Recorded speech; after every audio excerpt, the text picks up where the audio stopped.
Es necesario que el grano de trigo muera para que germine. Es necesario que el grano de trigo muera para que germine. Así fue necesario que nuestro Señor Jesucristo muriera para salvarnos. Sin embargo, en nosotros, en nuestro interior, en cada uno de nosotros, está la posibilidad de salvarnos o de condenarnos. Jesús ha muerto en la cruz. Llevamos a Jesús en nuestros hombros camino al sepulcro. Lo vamos a enterrar. Pero ¿lo vamos a dejar en el sepulcro o esperaremos su resurrección? Esa es la gran interrogante que nos envuelve a los cristianos que estamos llamados a renovarnos, a los cristianos que hemos de enfrentar un nuevo milenio, el del año 2000, con nuevas luces, con la claridad de una mente dispuesta a aceptar a nuestro Señor Jesucristo, a ser otro Cristo. Cada uno de nosotros estamos llamados a la santidad, estamos llamados a la imitación de nuestro Señor Jesucristo. Debemos ser como era Jesús, pensar como Jesús, actuar como Jesús. Ese es el llamado de esta Semana Santa y de todas las Semanas Santas. Tenemos que entender, al ver al Señor muerto y sepultado, por qué el de su misión salvífica, por qué su misión redentora hace 2000 años. Caigamos en esa cuenta.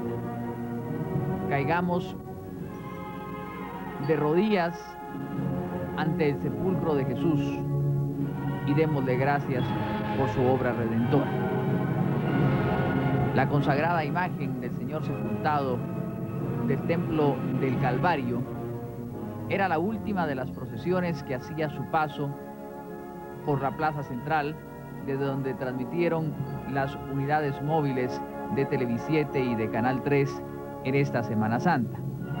Un cortejo muy esperado que tuvo un punto muy especial precisamente en el Parque Central o en la llamada Plaza de la Constitución modernamente, en la cual los feligreses ahí presentes encendieron sus velitas en actitud de oración y de bendición implorada al Señor del Calvario y a su Santísima Madre.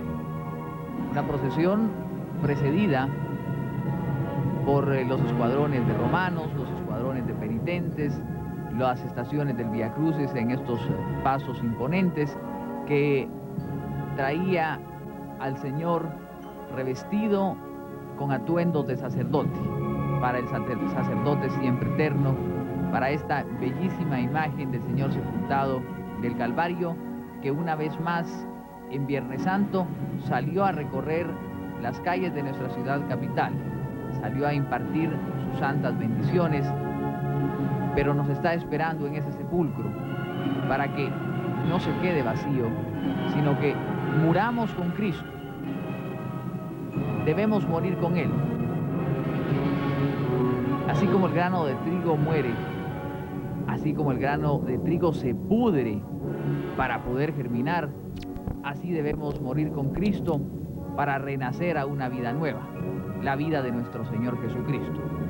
Este era el Viernes Santo del Señor sepultado del Templo del Calvario en su procesión al momento de hacer su paso por la Plaza de la Constitución.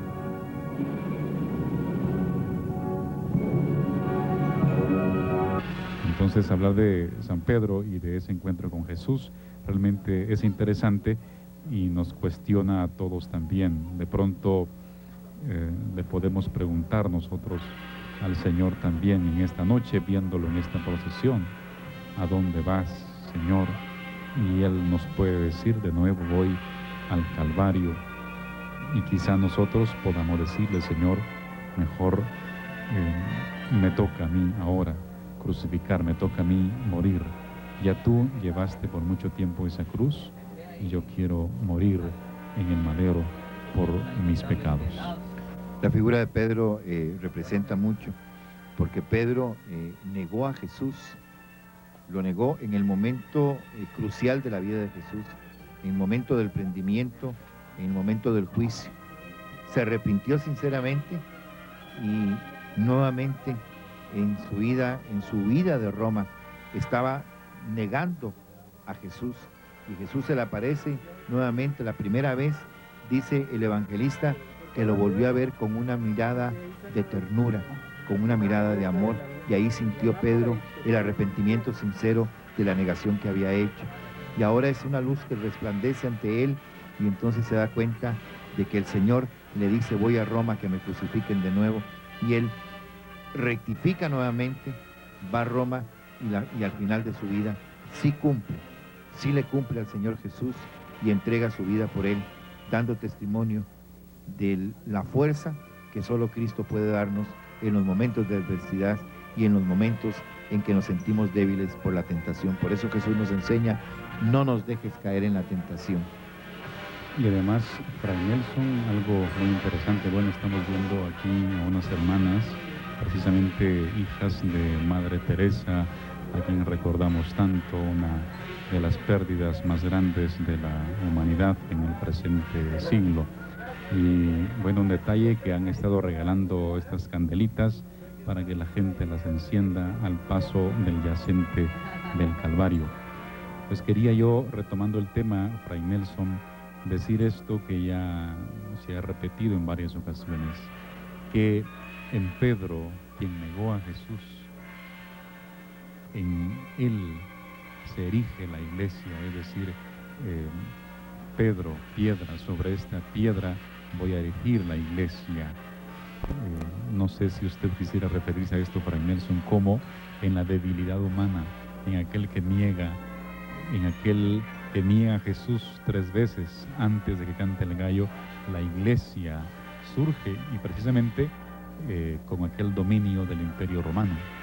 Definitivamente la iglesia surge en esa debilidad humana que somos cada uno de nosotros. Recordemos que la iglesia somos cada uno de los creyentes, guiados por nuestros pastores, los sacerdotes, los obispos, el Papa, pero que definitivamente todos formamos esa unidad de la iglesia. Y es en la debilidad humana donde resalta más la gracia, la misericordia, el perdón, la ayuda y el apoyo de Dios nuestro Señor, porque Él es el que nos hace fuertes. Nunca olvidemos la confesión que el apóstol San Pablo hace: todo lo puedo en aquel que me conforta. Y cuando Pablo dice que todo lo puede en aquel que le conforta, definitivamente es porque sabe que solamente con la fuerza de Dios podrá superar la debilidad humana. La presencia de los niños, ellos portando sus candelas.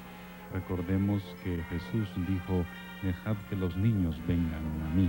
Y ellos con una candela en la mano también los hemos visto presentes en este cortejo, diciendo que, hombre, que Jesús es la luz.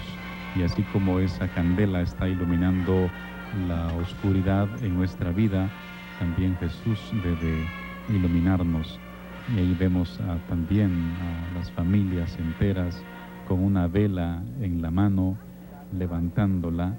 Recordemos también que la candela, dentro de la religiosidad católica, tiene un simbolismo muy importante. Básicamente, la alegoría nos dice esto, que el imperio romano, fuerte y grande, es decir, el paganismo,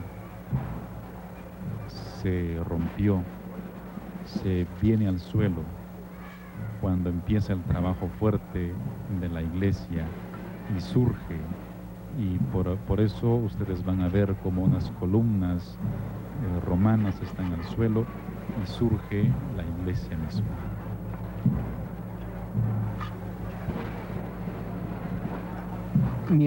A continuación, un juego de columnas destruidas por el emperador Nerón, quien había mandado a quemar la ciudad de Roma.